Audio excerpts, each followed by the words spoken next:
Hi, Professor. My name is Paola Rivera Sanavia, and I'm going to present my research, which was about the implementation of e-activities in EFL learning environments. And the first step we have the introduction, which says that after the global pandemic due to COVID-19, professors in classroom based classes started to make use of resources such as Kahoot, quizzes, and EducaPlay, etc., to complement their lectures. So, said websites provide an interactive and eye catching learning environment that could make students feel more motivated to learn. So, these platforms were commonly used during the global pandemic in online classes, but um, now some teachers or professors use them in their in-person classes so that students feel more attracted to the activities and they feel more involved or they want to be involved. Now onto the theoretical framework. We have five topics which are pedagogical principles, teaching methods, adaptive e-learning environments, e-learning systems, and game-based assessment. So, in pedagogical principles, it refers to learner-centered approach, which is when the main focus is on the student rather than the professor or the teacher in the learning process. Then collaborative learning is when peers help each other understand topics, so they create like this knowledge net and they learn through the other. And then active engagement, which is when professors make sure or motivate students that they to participate or to get engaged in activities and classes, but consistently. Then we have teaching methods, which are the methods that the professor use to promote interaction, engagement, which I mentioned earlier, and language practice. Adaptive e-learning environments is similar to classroom management, but taken to an online space. This space should adapt to every student's needs from like in the group, and this is based on the students' preferred learning styles. Then we have e-learning systems, which should be user friendly and also accessible for both teachers and students. And we have game based assessment, which refers to basically what games are you going to use or what educational platforms you're going to use that adapt into the topics that the professors are going to see on class. And most platforms are very versatile in that way because that is like an advantage of this teaching method of games because it is quite easy to adapt any topic, doesn't matter if it's grammar, vocabulary, speaking, reading, writing, into a game. So that is an advantage. Now here here is my methodology, which um, refers to the research, or this research involves a mixed methods approach, which means that it combines both qualitative and quantitative research methods to provide a comprehensive understanding of the topic and also a more holistic approach to this topic. Now, the qualitative element of this research involves methods such as interviews, focus groups, on especially open-ended survey questions, and this is mainly to explore students' perceptions towards the implementation of e-activities in the classroom.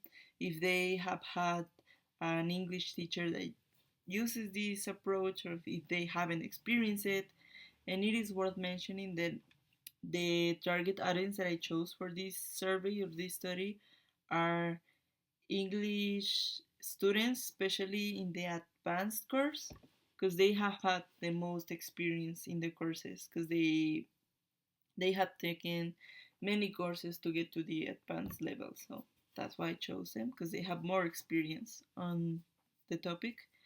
And continuing, The quantitative aspect of this research involves methods such as surveys, questionnaires, or standardized tests to measure mainly the impact. How many students have had the opportunity to experience e-activities in a classroom and how many haven't? So it is mainly for that. Then going on to the next slide, we have possible results. And the first one is perceptions and experiences. Some students might feel like e-activities are more effective since the majority of the groups actually get involved.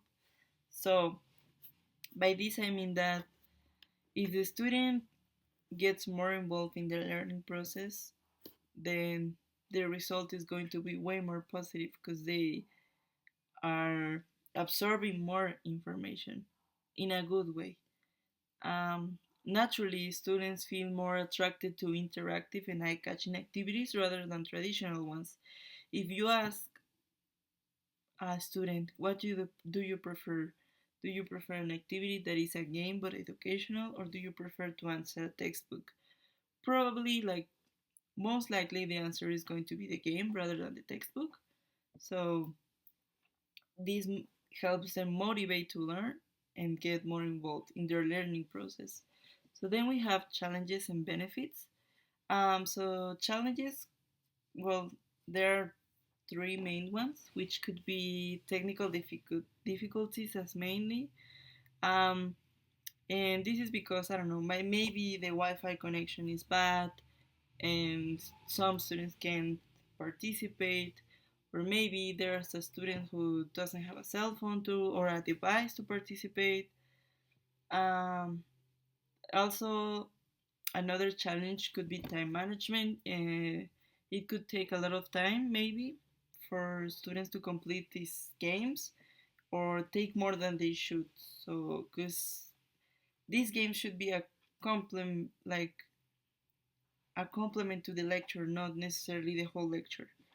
And communication issues. Let's say a student doesn't understand the instruction given by the teacher, so decides not to do the activity, and that would be a negative impact. But these three challenges are not very common. This could happen, but are not very common. So I feel like there are more benefits to this teaching method rather than challenges. And the last one is the impact on learning outcomes. So, learning outcomes might be the development of the student's language skills, such as their ability to communicate effectively in English, their confidence in using the language, and most likely their motivation to learn. So, the learning outcomes for this teaching method could be positive because, as I mentioned earlier, students absorb more information, and it becomes significant knowledge rather than something they would forget in a week. So the learning outcomes could be quite positive and quite good. And next one is conclusion, which says that the implementation of e-learning activities in the classroom has become increasingly important in recent years.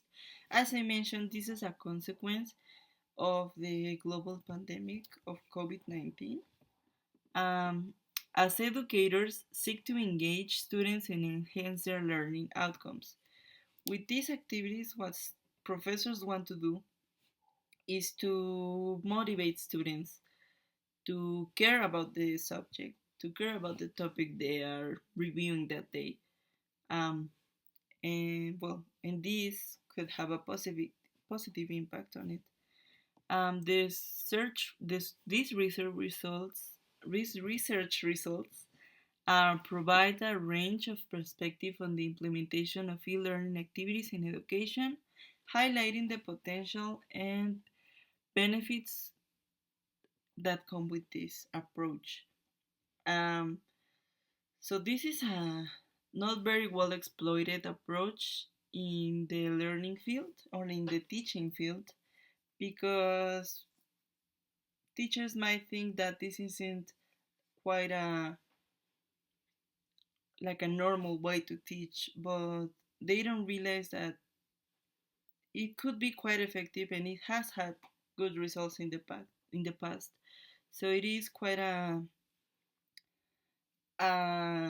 teaching method with a lot of potential that needs to be exploited in the future. And that is it for this infographic, and I hope you enjoyed it.